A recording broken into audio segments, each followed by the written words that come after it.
a costa de nosotros, se está expandiendo un cultivo que puede ser nuestro sepulcro. La palma está dentro de las tierras indígenas actual que se metió en el territorio de Lagunefer. Se trataba de ver cómo se podía apoyar la situación.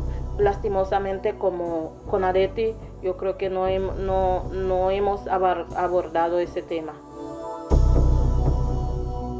Nicaragua tiene una extensión aproximada de 130.000 kilómetros cuadrados, con una cobertura forestal de aproximadamente 3.254.145 hectáreas y una tasa de deforestación anual de 3.5%. La costa caribe tiene el 62.6% de esa cobertura boscosa en territorios de pueblos indígenas y afrodescendientes. El Programa Nacional de Bioenergía viene orientando el establecimiento de 200.000 hectáreas de las más de 2 millones de hectáreas aptas para la siembra del monocultivo de palma africana, lo que pone en riesgo la tenencia de la tierra y la propiedad comunal.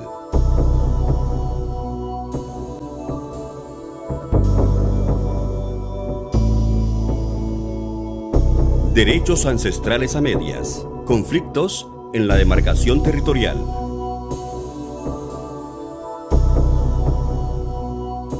La reivindicación de los derechos territoriales de los pueblos indígenas y afrodescendientes de la costa caribe se ha prolongado por más de un siglo y en la actualidad no están garantizados esos derechos ancestrales de las comunidades y se continúa demandando a las autoridades la seguridad de sus territorios. Se comenzó a sembrar palma aquí en la costa caribe desde los años 40. La palma había tenido problemas y luego se comenzó a sembrar nuevamente en los años 80, en 1983. Y luego vino el proceso de demarcación territorial y en ese proceso de demarcación hay palma en territorio que fue declarado territorio de Por Laguna. Entonces Laguna perdió una parcela de tierra frente a Cucragil y esa tierra se quedó para Cucragil, que La Palma lo está ocupando y también La Palma sigue con su expansión. No tomaron Laguna, las comunidades de Laguna de Perlas, no negociaron nada, entonces es una usurpación.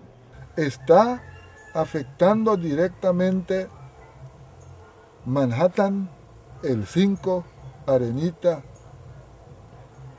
y todo ese sector. Y cuando nosotros hablamos de lavar más de 14.000 toneladas por hectárea al año, entonces póngase a multiplicarlo. La invasión de colonos, madereros, ganaderos y empresas extractivas de los territorios del Caribe nicaragüense ha dado paso a la privatización de sus tierras. Los territorios demarcados y titulados no son garantía suficiente para las comunidades indígenas y afrodescendientes. Existen territorios que aún no los tienen en posesión, siendo esto un doble peligro porque las tierras están expuestas a decisiones políticas nacionales y también porque pueden ser ocupadas, vendidas y reclamadas por terceros, violentando las costumbres ancestrales de estas poblaciones. La Palma se introdujo a Cucragil por los asentamientos que se hizo después de la guerra de los 80. Se repartieron una tierra a los excombatientes de ambas bandas y ellos empezaron a vender estas tierras sin límites, y en aquel entonces las comunidades no tenían un título de esta magnitud. Teníamos títulos, pero títulos de parcelas. Las tierras eran de las cooperativas, luego con el cambio de gobierno perdieron sus tierras, perdieron el apoyo del gobierno y se vieron obligados a vender los palmas, que fue la que compró estas empresas. A partir de que compró, ha venido ampliando, comprando tierras, no sé cómo. La Palma se sembró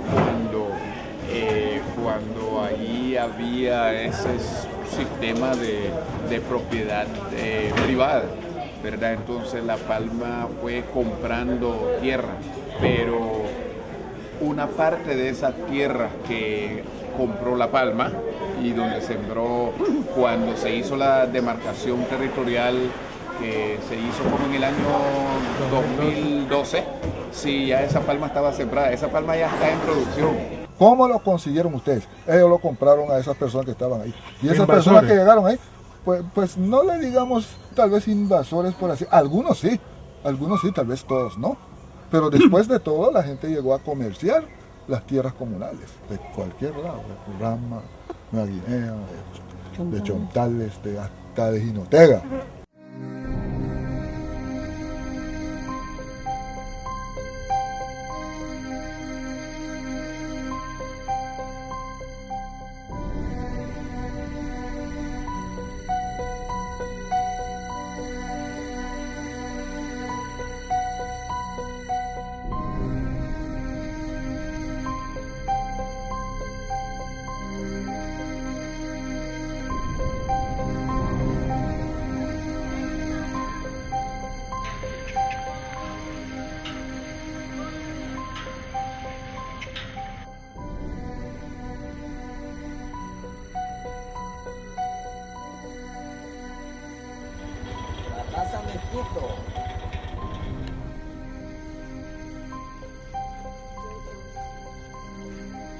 Bueno, la tierra que ha sido declarada como tierra comunal no se puede vender, es propiedad de Porlagún y siempre va a ser, pero hay un cultivo ahí que tiene su dueño, entonces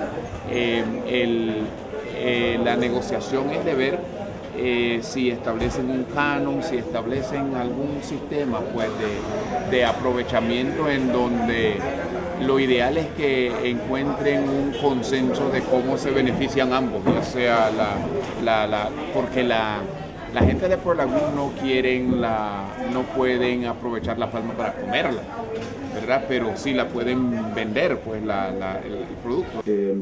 Forma de ver eso, que la autoridad comunal debe de buscar de cómo sacar algún tipo de beneficio, porque La Palma está sacando.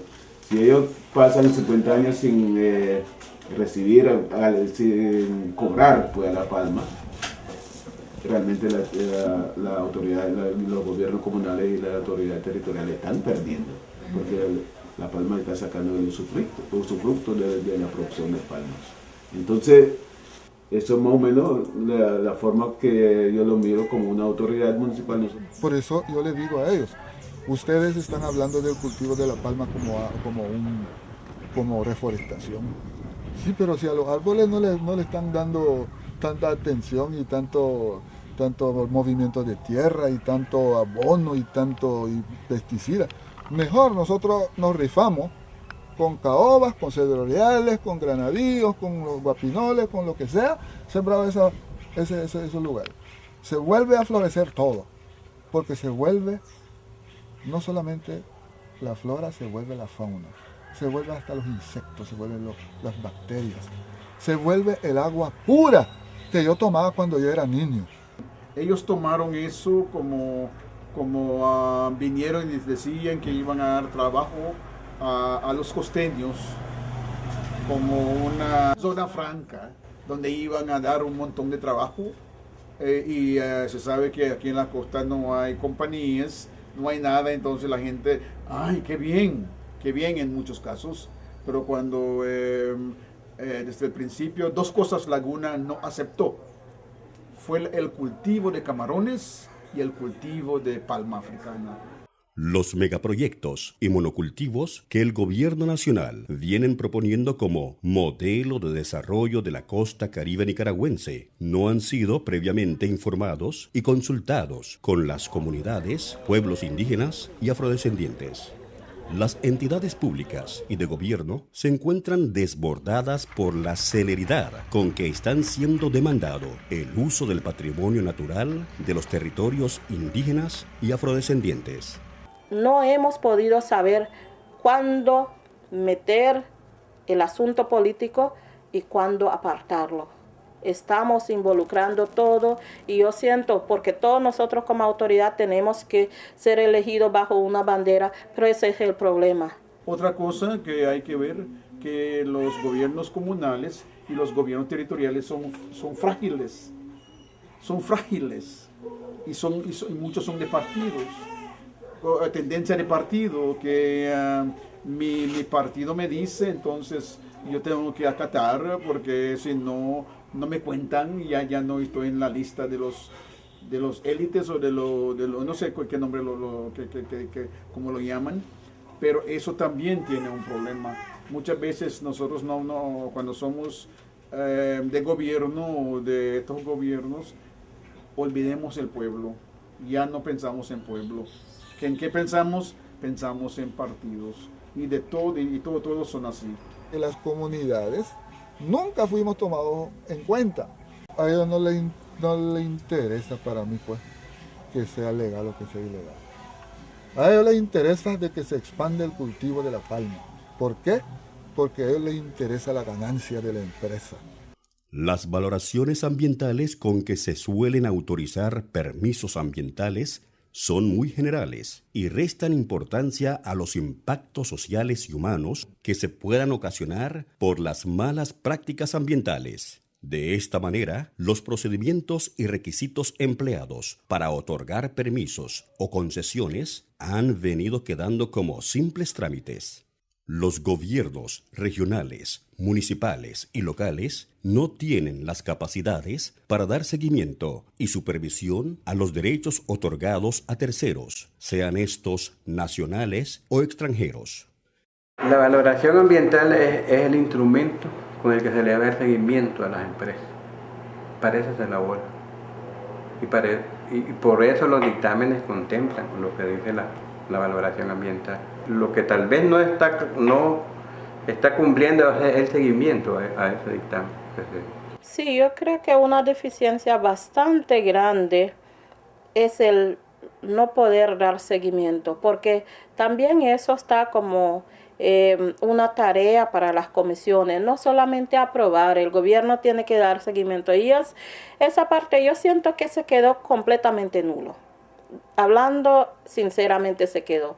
Y en varias ocasiones como junta directiva lo hemos abordado, lo hemos trabajado, pero también en nuestra región la autonomía sin economía está muerto.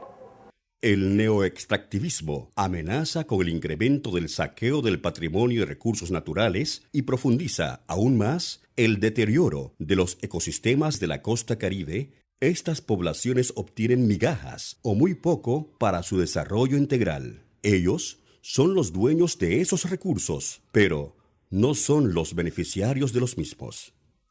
La clase política y las élites económicas están siendo los mayores beneficiarios y se ubican sobre las debilidades de los comunitarios y gobiernos territoriales.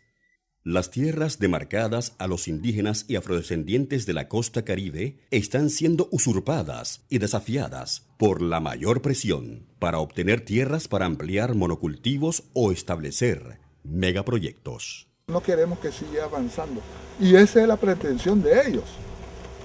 Entonces tenemos que estar con el ojo pelado ahí.